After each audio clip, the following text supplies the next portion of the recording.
والضحى والليل إذا سجى ثم قلنا ما ودعك ربك وما قلى وهكذا. ما ودعك ربك وما قلى وللآخرة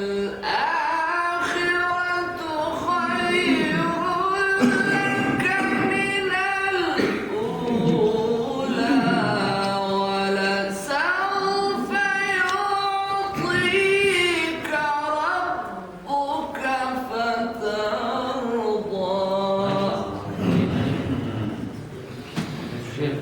ما ودعك ربك وما قلى وللآخرة خير لك من الأولى ولسوف يعطيك ربك فترضى. ما ودعك ربك وما قلى وللآخرة خير لك من الأولى ولسوف يعطيك ربك فترضى. ما شاء الله.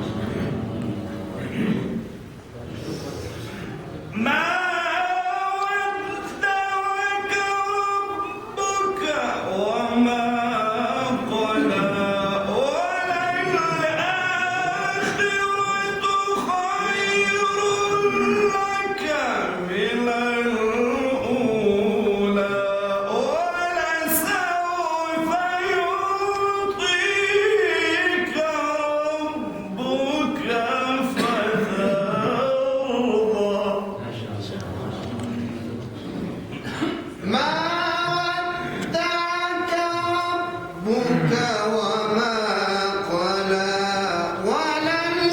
وللآخرة خير لك من الأولى ولسوف يعطيك ربك فترضى. ما ودعك ربك وما قلى وللآخرة خير لك من الأولى ولسوف يعطيك ربك فترضى. ما ودعك ربك وما قلى وللآخرة خير لك من الأولى ولسوف يعطيك ربك فترضى. ما ودعك ربك وما قلى وللآخرة خير لك من الأولى ولسوف يعطيك ربك فترضى.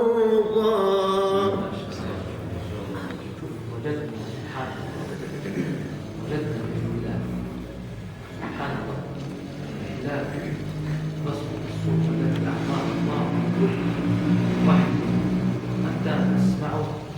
الذي يقرأ الشيخ رحمه الله، الذي يقرأ هو الشيخ علي، الذي يقرأ هو الشيخ المتين. سبحان الله يعني سبحان الله كل واحد منا أعطاه الله صوتا خاصا ورصمة الصوت خاصا تستطيع أن تعرف هذا هو الشيخ فلان والشيخ فلان والشيخ فلان. وأنتم قرأتم هذه الآية ما شاء الله بإحكام جميل جدا جدا وكل بأسلوبه الخاص. هل قلدنا؟ هل أنت قلدت؟ هل أنت قلدت هذا الشيخ؟ هل أنت الشيخ علي قلد الشيخ؟ كل قرأ بصوته لم يقلد أحد. هل أنت قلدت صالح علي حسن؟ لم يقلد. وقرأتم المقام، قرأتم قراءة وجواب وقرأنا في الجواب صعودا وهبوطا. قرأنا الصعود للجواب في نفس المقام وهبوطا. صعود ما ودعك صعودا وهبوطا. ولا الآخرة الأولى دنية ولا سوف وهكذا. تقرأه هذا الصف الأول يقرأه ممكن. والضحى والليل إذا سجى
ما شاء الله جميل. فهمتم المقام ده؟ نعم.